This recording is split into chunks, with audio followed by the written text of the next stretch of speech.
Well, in the backdrop of the ballots is the government shutdown, of course, now tied for the longest in history at 35 days. We have a live look at Capitol Hill this morning, where the Senate is expected to vote today on a spending bill for the 14th time, hoping this one can actually break the stalemate, return key funding programs that assist millions of Americans.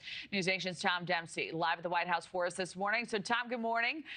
What are lawmakers saying right now?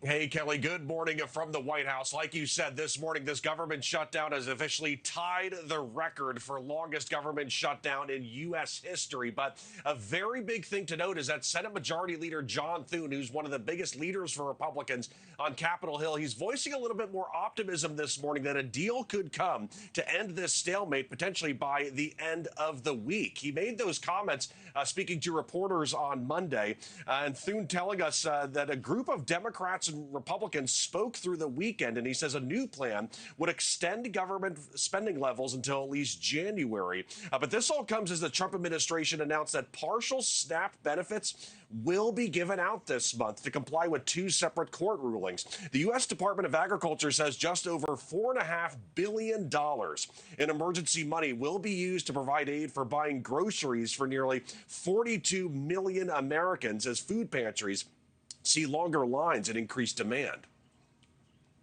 Those SNAP emergency allotments allowed us to see our way through.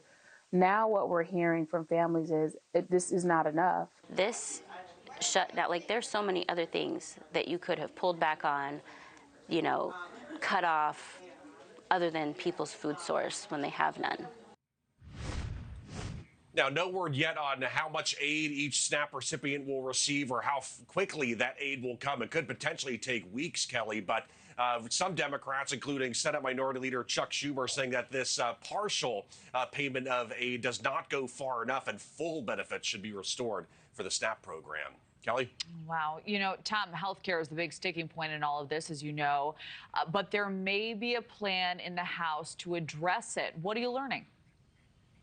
Yeah, so our sister publication, The Hill, reported that a small group of Republicans and Democrats released a framework to address those expiring Affordable Care Act subsidies that are expiring at the end of the year. And like you said, this has been a very big focal point for these ongoing shutdown talks that are happening. This framework got released by Republicans Don Bacon from Nebraska and Jeff Hurd from Colorado, as well as Democrats Tom Suozzi from New York and Josh Gottheimer from New Jersey. And it includes extending the ACA subsidies for 2 years, putting an income gap on eligibility, and forming guidelines to deter fraud. Now, we still don't know if leaders from both sides will ultimately support this plan. But again, this has been such a big focal point, these ACA subsidies expiring at the end of the year, a very big part for Democrats when it comes to ending this government shutdown.